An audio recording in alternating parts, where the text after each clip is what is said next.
अस्सलाम वालेकुम। हुनैन math city के साथ सर अली अकबर। आज के इस लेक्चर में हम क्लास फर्स्ट ईयर एक्सरसाइज 6.2 उसकी तैयारी के लिए लेक्चर कंटिन्यू करेंगे और वेरी इंपॉर्टेंट डेफिनेशन हमारे पास है जिसके बिहाफ पे ये एक्सरसाइज जो है आगे कंटिन्यू होगी।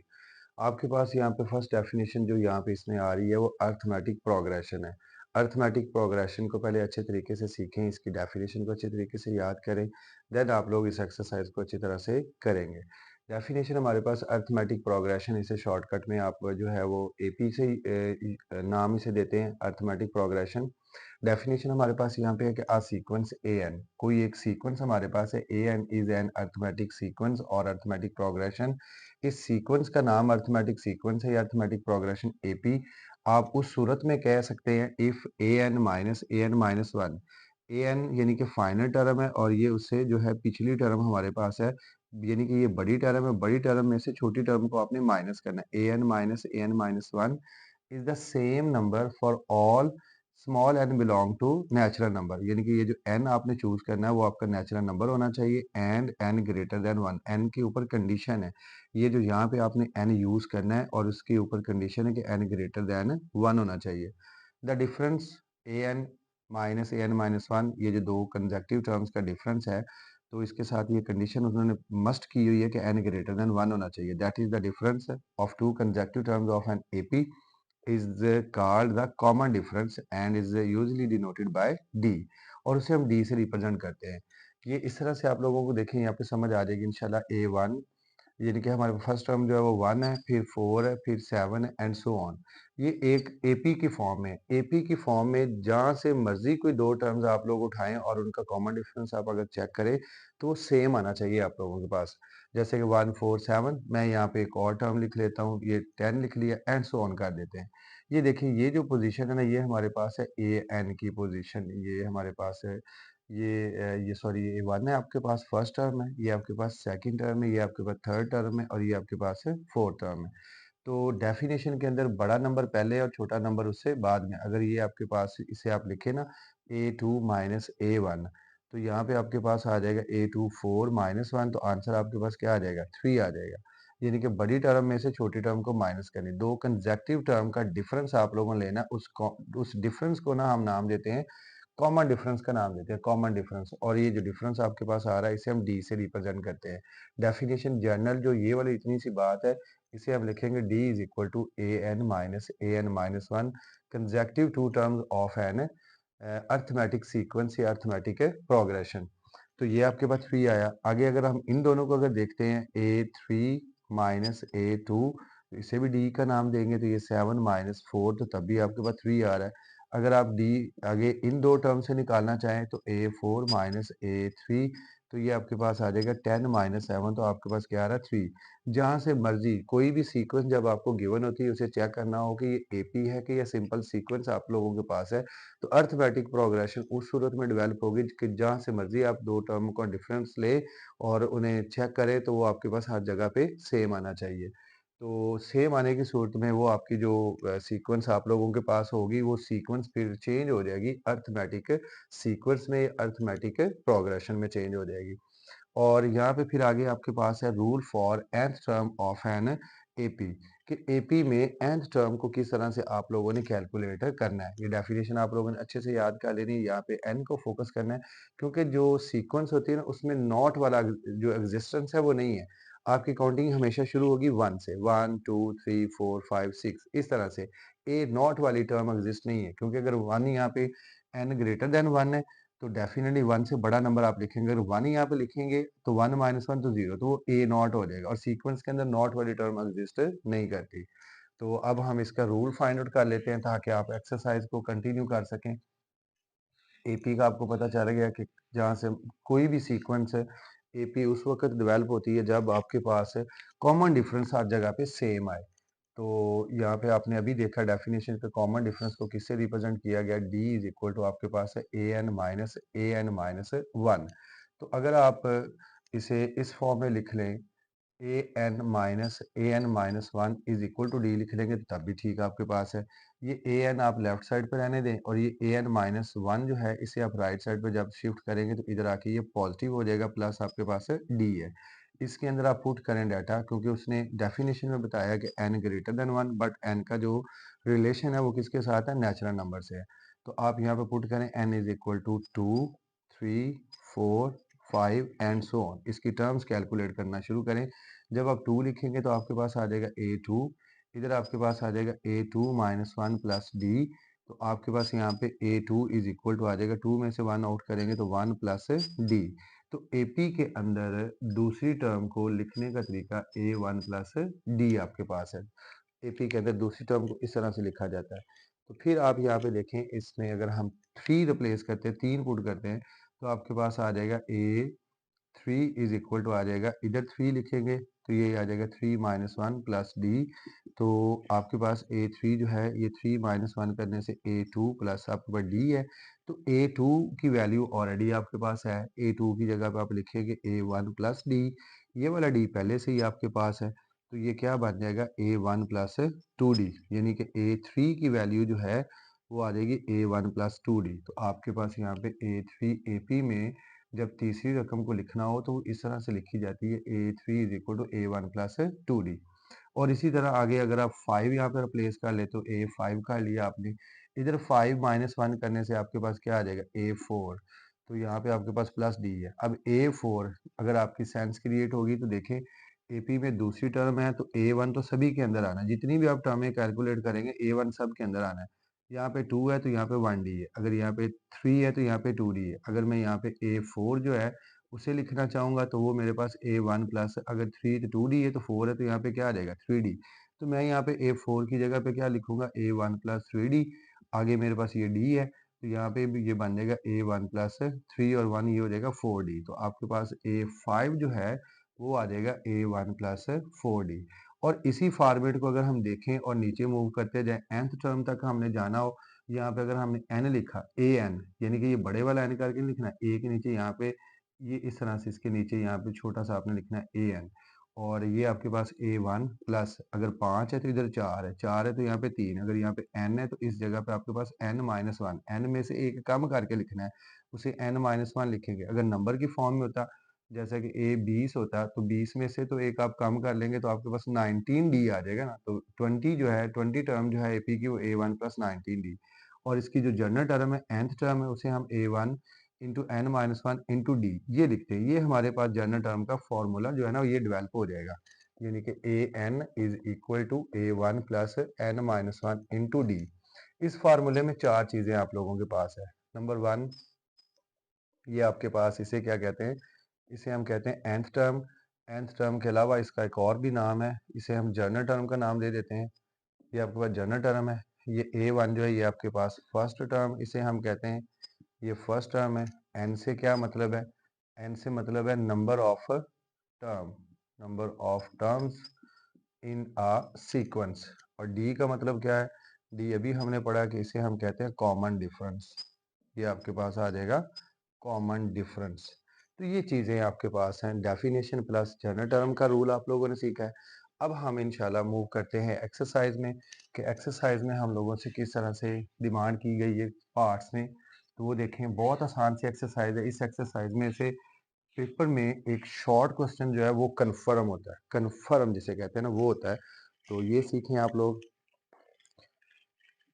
हमारे पास क्वेश्चन नंबर 1 में पूछा गया है, right the first 4 terms of the following arithmetic sequence.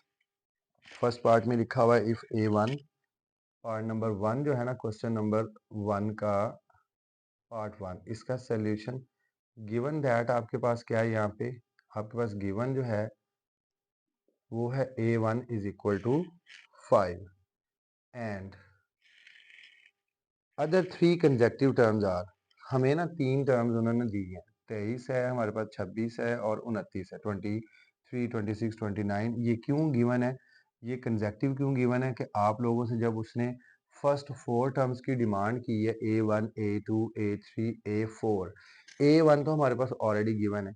आपने अपना माइंड जो है ना वो सेट करना है कैलकुलेशन करने के लिए, कि आपसे उसने पूछा है A2, आपसे पूछा A3, आपसे पूछा गया A4।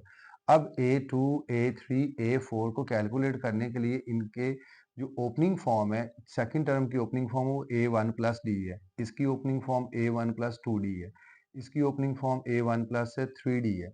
यानी कि आपकी डिमांड जो है वो A1 और D की है। A1 तो ऑलरेडी गिवन है, आपको सिर्फ यहाँ पे D कैलकुलेट करना है। तो ये जो आपसे दूसरी, तीसरी, चौथी जो आपने कैलकुलेट करनी है, A1 तो पहले ही गिवन है। ये 3 टर्में आपने कैलकुलेट करनी और इनकी डिमांड पूरी करने के लिए आपको सिर्फ और सिर्फ कॉमन डिफरेंस चाहिए। उसके लिए उसने ये 3 टर्म्स दी हुई हैं।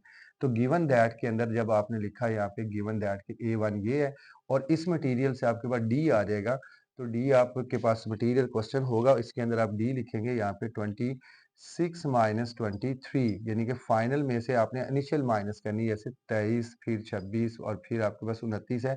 26 माइनस 23 करेंगे, 29 माइनस 26 आप लोग कर सकते हैं। दोनों सूत्रों में आपके पास कॉमन डिफरेंस क्या आएगा, सेम ही आएगा। तो ये आपने कॉमन डिफरेंस फाइंड आउट कर लिया है। अब आप अपना ये जो रिक्वायरमेंट है उसे पूरी कर लें। यहाँ पे लिखे now A2 is equal to A1 plus D. A1 जो है वो हमारे पास है 5 और D हमारे पास 3 है, तो आपके पास 8 आ जाएगा। सेकंड टर्म कवर हो गई। फिर थर्ड टर्म जो है वो A1 प्लस 2D है। यहाँ पे A1 5 है प्लस 2 इंटू डी की वैल्यू आपके पास 3 है, तो ये 5 प्लस आपके पास 6, तो ये 11 बन जाएगा। फिर आपके पास फोर्थ टर्म है, उसे लिखते हैं A1 प्लस 3D लिखेंगे, तो ये आपके पास क्या आ जाएगा 5 प्लस 3 इंटू डी की वैल्यू आपके पास 3 है, तो ये 5 प्लस 9 और इन्हें ऐड करेंगे तो 14। तो फिर फाइनली आप लोग इस तरह से अच्छे तरीके से बताएंगे hence first first four terms are. First four terms आपके पास क्या है, ये आपके पास 5 है, ये आपके पास 8, फिर 11 और फिर 14। और ये देखें कि ये सारा डाटा एपी की फॉर्म में, जहाँ पे मर्जी आप डिफरेंस लें, तो ये उसकी आगे जाके टर्म्स हैं, ये शुरू वाली उसकी टर्म्स है। तो आप लोग इसे अच्छे से करें, देखें इसे कैसे करना। आप लोगों ने साथ साथ सिखा रहा हूँ, प्रैक्टिस करवा रहा हूँ, मैथमेटिकल स्टेप बोल के करते जा रहे हैं। तो जो फ्रेंड्स आप लोगों ने, जिन फ्रेंड्स ने चैप्टर नंबर 6 अच्छे से नहीं आता, उन्हें भी इन्फॉर्म करें कि हुनैन मैथ सिटी पे आए और अपना चैप्टर नंबर 6 जो है उसे अच्छे से तैयार करें। इसका पार्ट नंबर 2 आपके पास जो है वो कुछ इस तरह से है। इसे कंटिन्यू करते हैं पार्ट नंबर 2 को। एक एक क्वेश्चन जो है आप लोगों को समझाया जाएगा, सारे पार्ट्स आप लोगों को अच्छे से समझाए जाएंगे। बस आप लोगों से रिक्वेस्ट है कि इन्हें अच्छे से तैयार कर। पार्ट नंबर 2, उसमें जो डाटा आपके पास गिवन है वो लिखें पहले। Given that A5 is equal to 17 and A9 is equal to 37।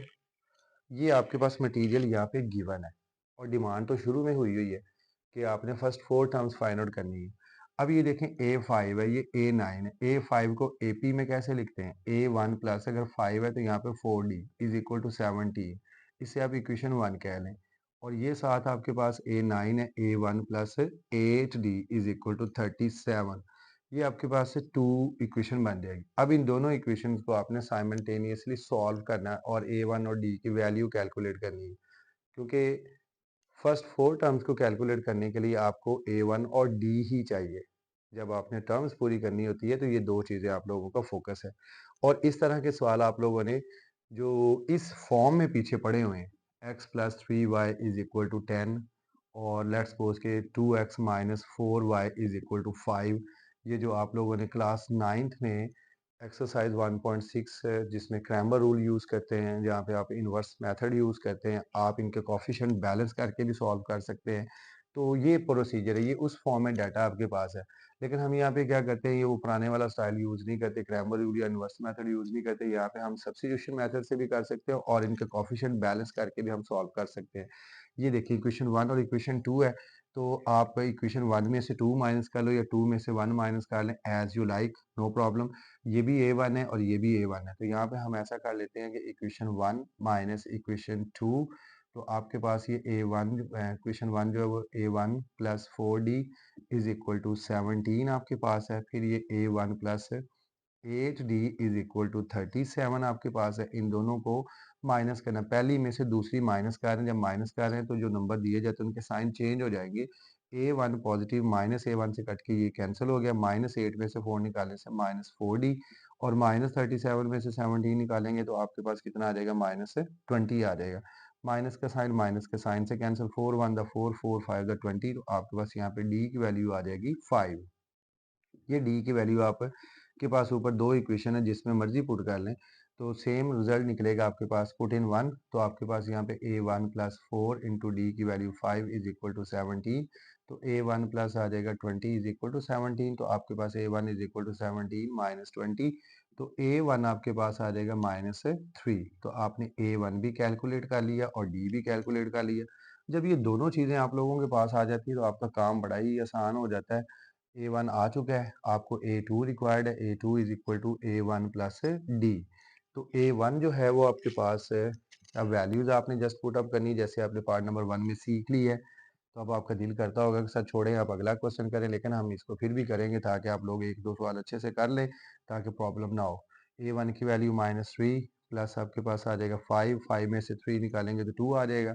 फिर आपके पास a3 आपको कैलकुलेट करना है, तो a1 प्लस आ जाएगा 2d -3 प्लस 2 इंटू 5, तो ये -3 प्लस 10 बनेगा, 10 में से 3 निकालने से आपके पास 7 आ जाएगा यहाँ पे। फिर आपके पास a4 वो आ जाएगा a1 प्लस 3d है, फिर -3 प्लस 3 इंटू 5, तो -3 प्लस 15 बन जाएगा और यहाँ पे आपके पास 12 हो जाएगा। तो फिर फाइनली आप अपने क्वेश्चन को इस तरह से बताएंगे कि hence first first four first four terms are, पहली आपके पास -3, फिर आपके पास 2, फिर आपके पास 7 और फिर आपके पास 12। तो ये ऐसे आप कवर कर दें तो ये आपके सेकंड पार्ट का सोल्यूशन। पार्ट नंबर 3 देखें। पार्ट नंबर 3 भी बहुत आसान है। जब ये आपका फर्स्ट 2 पार्ट्स आप लोगों ने अच्छे से सीख लिए हैं, अब आप लोगों के लिए इस एक्सरसाइज को करना कोई प्रॉब्लम नहीं है। पार्ट नंबर 3 में जो डाटा आपके पास गिवन है वो कुछ इस तरह से है, बस पजल किया हुआ है, बाकी काम सारा आसान है और कुछ भी नहीं है यहाँ पे। तो जी ये आपके पास डाटा है, बहुत आसान सा है, no problem.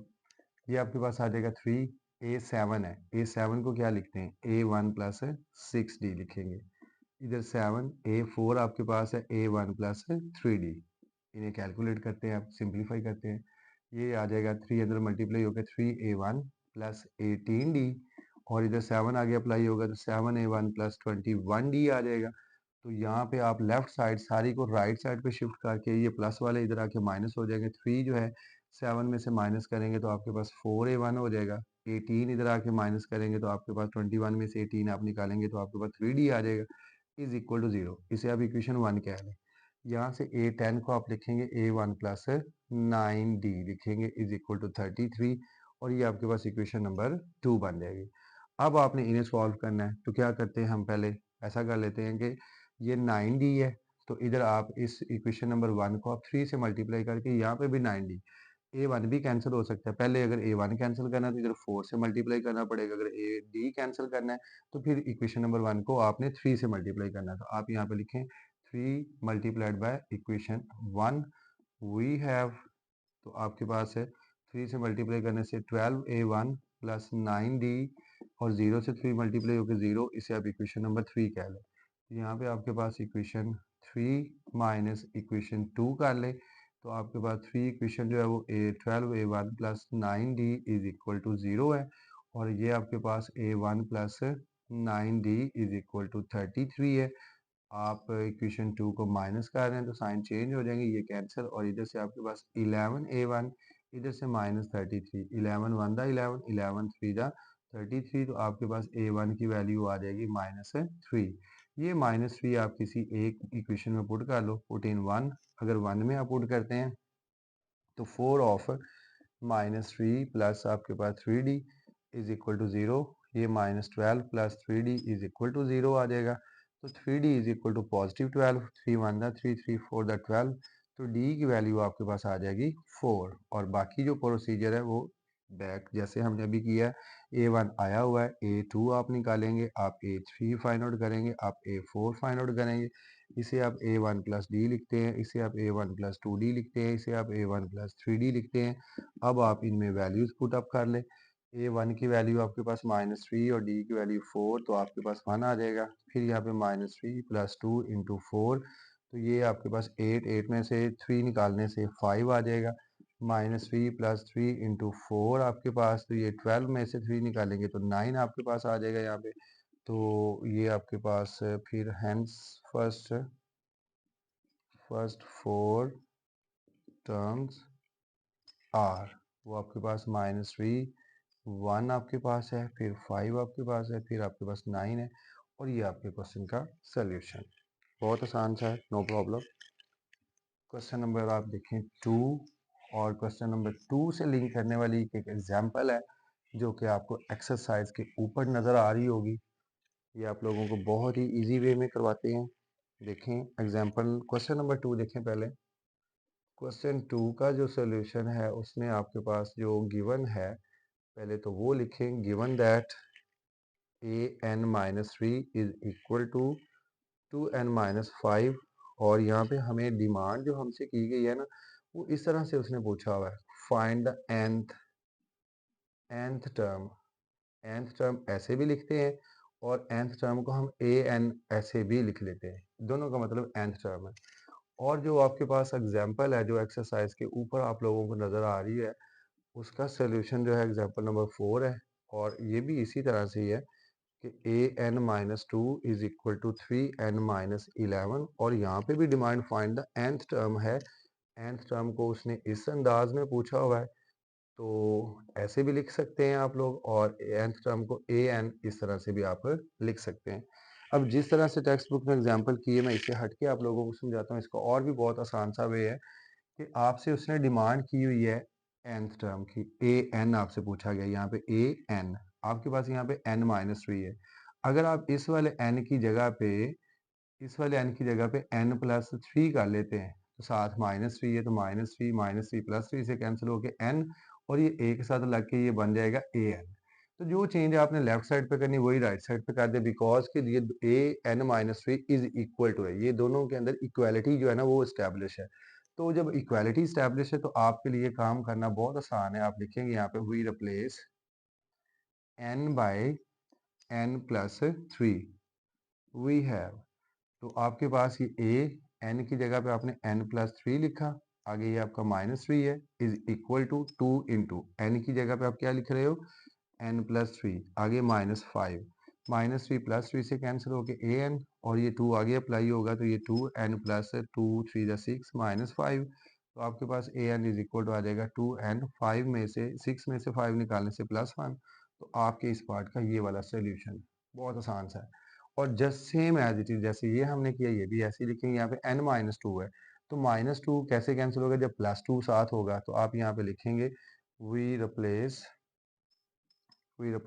n by n+2 we have, तो ये आ जाएगा an+2, n की जगह पे मैंने n+2 किया, -2 तो पहले ही साथ है, इज इक्वल टू, ये आपके पास 3, n की जगह पे आप n+2 कर रहे हो, -11, ये कैंसिल हो जाएगा, तो an इज इक्वल टू, ये आगे अप्लाई होके 3n+3 -11, तो आपके पास ये आ जाएगा 3n, 11 में से 6 निकालने से आपके पास -5, तो ये आपके पास an का जो है ना ये सोल्यूशन, जनरल टर्म जो उसने पूछी हुई है nth टर्म, वो आप लोगों ने कैलकुलेट कर ली है। तो इसके बाद जो क्वेश्चन नंबर 3 और क्वेश्चन नंबर 4 हैं, क्वेश्चन नंबर 5 है, ये सेम टाइप है। ये जो अभी आप लोगों ने क्वेश्चन नंबर 1 सीखा है ना, बिल्कुल उसी तरह का ही है, नो प्रॉब्लम। तो आज के लेक्चर के लिए हम रखते हैं ये 5 क्वेश्चन, ये जल्दी जल्दी से देख लें आप लोग। आपके पास question number 3, if the fifth term of an AP is 16, fifth का मतलब है कि आपको जो डाटा वो गिवन कर रहा है ना, इस तरह से कि गिवन दैट कि fifth A5 is equal to आपके पास है 16 and 20th term is 46, A20 is equal to 46, और डिमांड किस चीज की है जी, what is the 12th term, A12 जो है ना, इस तरह से ये आपने कैलकुलेट करना है। फिर आपके पास आगे है क्वेश्चन नंबर 4, उसमें एक सीक्वेंस आप लोगों के पास जो है ना ऐसे, क्वेश्चन नंबर 4 का भी डाटा साथ ही लिख लेते हैं, गिवन दैट सीक्वेंस, आपके पास ना एक सीक्वेंस गिवन है, x1 2 minus x 3 minus 2x and so on, और यहाँ पे 13th टर्म जो है ना उसकी डिमांड इधर एक साइड पे बता दें, A13 जो है ना ये पूछा गया है। तो ये वाला जो क्वेश्चन है, चले इसे पहले कर लेते हैं, इसकी बाद में बात करते हैं, अभी नो प्रॉब्लम। A5 जो है इसे आप लिखेंगे A1 + 4D is equal to 16, और ये आपके पास A1 plus 19D is equal to 46। ये आपके पास है, ये आपके पास इक्वेशन 1 है, ये आपके पास इक्वेशन 2 है। A12 आपने फाइंड आउट करना और A12 को आपको पता है कि A1 प्लस 11D लिखते हैं। हमें A1 और D की वैल्यू की ज़रूरत है। आप लोग कर चुके हैं इन्हें, फिर से कर लेते हैं। A1 plus 4D is equal to 16। यहाँ पे यानी कि आप क्या करेंगे, इक्वेशन 1 माइनस इक्वेशन 2 कर लें या 2 माइनस 1 कर लें, नो प्रॉब्लम। ये इक्वेशन 1 आ गई। इक्वेशन 2 को हमने माइनस करना है, तो A1 plus 19 is equal to 46। तो माइनस कर देते हैं, माइनस माइनस ये चेंज हो गया, ये कैंसिल हो जाएगा। इसमें से ये निकालेंगे तो माइनस 15D आ जाएगा और इधर से माइनस 30 आ जाएगा।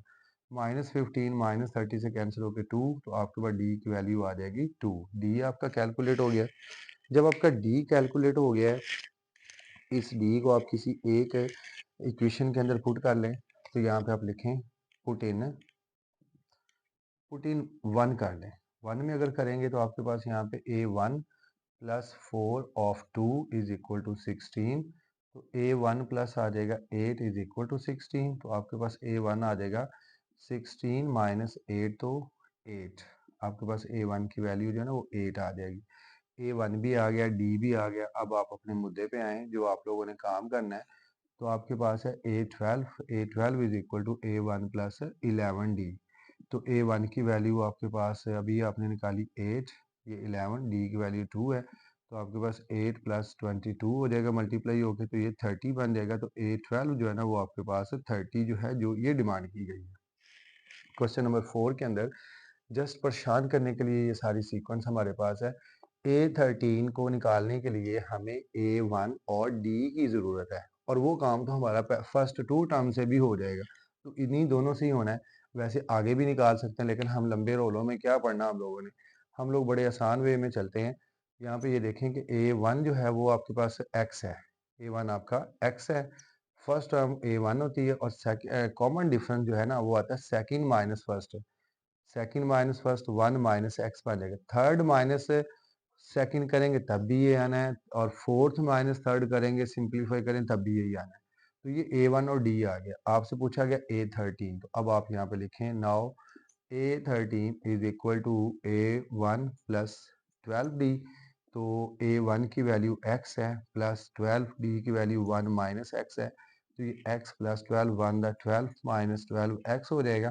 तो ये पॉजिटिव 12 पहले लिख लें, और माइनस 12 में से 1 टाइम x निकालेंगे तो माइनस 11x। तो ये आपके पास आ जाएगा A13 आ जाएगा। तो ये आपके क्वेश्चन का सोल्यूशन। क्वेश्चन नंबर 5 जो है वो देखें आप लोग। क्वेश्चन नंबर 5 में जो डाटा आप लोगों के पास गिवन है उसमें कह रहा है कि फाइंड द 18th टर्म। सबसे पहली बात उसने पूछ ली है आप लोगों से कि आप क्या करें, 18th टर्म जो है ये कैलकुलेट करें, यानी कि टू फाइंड, जो हमें यहाँ पे फाइंड आउट करना है 18 टर्म। और फिर इसके अलावा हमें यहाँ पे गिवन क्या है, गिवन दैट में लिखा हुआ है if its sixth term is 19, A6 is equal to 19 and ninth term is 31। A9 जो है वो 31, ये आपके पास है। आप लोग कर चुके हैं ये काम, आपको करना भी चाहिए। A6 जो है इसे लिखेंगे आप A1 plus 5D is equal to 19, equation 1 बन गई। A9 को A1 प्लस 8D लिखे इज इक्वल टू 31, इक्वेशन 2 बन गई आपके पास। इक्वेशन 1 माइनस इक्वेशन 2, तो A1 plus 5D is equal to 19, A1 plus 8D is equal to 31। ये आपके पास माइनस किया तो ये कैंसिल, माइनस 8 में से 5 निकालने से माइनस 3D आ जाएगा। माइनस 31 में से ये जो 19 है 19 है, इसे जब आप निकालेंगे तो माइनस 12 आपके पास बचेगा। तो माइनस माइनस से कैंसिल, 3 1 द 3 3 4 द 12, और D की वैल्यू आपके पास 4 आ जाएगी। ये वैल्यू जो है आप किसी एक इक्वेशन में पुट कर लें, पुट इन 1। तो आपके पास यहाँ पे A1 plus 5 of 4 is equal to 19। तो A1 प्लस आ जाएगा 20 इज इक्वल टू 19। तो A1 is equal to 19 minus 20, तो आपके पास A1 जो है वो माइनस 1 आ जाएगा। यानी कि फर्स्ट टर्म जो है वो आपके पास जो है वो यहाँ पे माइनस 1 आ गया। आप लोगों को क्या फाइंड आउट करना है, 18th टर्म। तो यहाँ पे आप लिखेंगे फिर now A18 is equal to A1 plus 17D। A1 minus 1 है, प्लस 17 और डी की वैल्यू कितनी है 4। तो -1 प्लस ये मल्टीप्लाई होके 68 बन जाएगा और 68 में से 1 निकालेंगे तो 67। आपके पास इस जो डाटा गिवन है उसकी जो 18th टर्म जो है वो 67 है। अपना बहुत ख्याल रखें, क्वेश्चंस को रेगुलर करें, अपने लेक्चर को मिस ना करें। तैयारी करने से ही आप लोग अच्छे नंबर गेन कर पाएंगे। हुनैन मैथ सिटी के साथ जुड़े रहें और अपना बहुत ख्याल रखें। खुदा हाफिज़।